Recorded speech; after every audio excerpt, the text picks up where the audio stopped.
Match শেষ, বাকি এখনও 2 বল। তবে মাঠে যেন হাতাহাতিতে জড়াতে চাইলেন জিম্বাবুইয়ান পেসার ইভানিজ।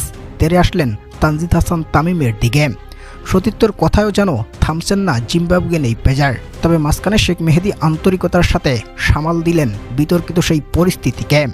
বিদর্শক, ঘটনার শুরু ম্যাচের একেবারেই শেষের দিকে, যেখানে 20তম ওভারে বোলিং করতে আসেন জিম্বাবুইয়ান পেসার ইভানিজ। আর তখন শেষ 6 বলে জয় পেতে বাংলাদেশের প্রয়োজন 5 রান, যেখানে নাটকীয়ভাবে সেই ওভারের দ্বিতীয়তম ডেলিভারিতে ক্লিন বোল্ড হয়ে যান মোসাদ্দেক হোসেন সৈকত। ফিরে যান 3 বলে মাত্র 1 রানের সংগ্রহ নিয়ে। এবং এরপর মাঠে আসেন গত ম্যাচে চমক দেখানো সাইফুদ্দিন। আর তিনি ব্যাটিংয়ে এসেই প্রথম বলে হাঁকাতে চেয়ে বসেন ছক্কা, এবং যেটা তালুবন্দি করে জিম্বাবুইয়ান ফিল্ডার। আর গোল্ডেন ডাকে সাজঘরের পথে হাঁটেন সাইফুদ্দিন।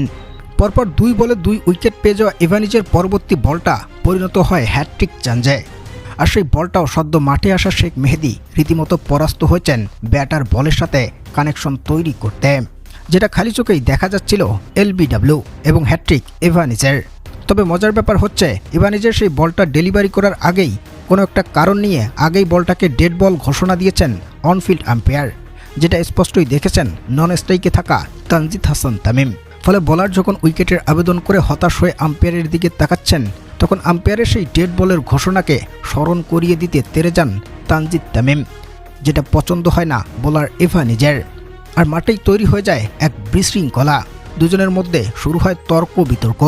তবে নিঃসিদ্ধান্তে অটল থাকেন অনফিল্ড আম্পায়ার, এবং এর পরবর্তী বলেই একটা 4 হাঁকিয়ে কাঙ্ক্ষিত জয় এনে দিয়েছেন শেখ মেহেদী, যেখানে জিম্বাবুয়ের দেওয়া 143 রানের জবাবে 19 ওভার 4 বলেই ম্যাচ জিতে যায় টাইগাররা। ম্যাচ জুড়ে 58 বলে 66 রানের দুর্দান্ত ইনিংস খেলে অপরাজিত ছিলেন ওপেনার তানজিদ হাসান তামিম, এবং 6 উইকেটের ব্যবধানে এই ম্যাচ জয়ের সাথে সাথে টি-20তে সিরিজটাও জিতে নিয়েছে এবার বাংলাদেশ দল।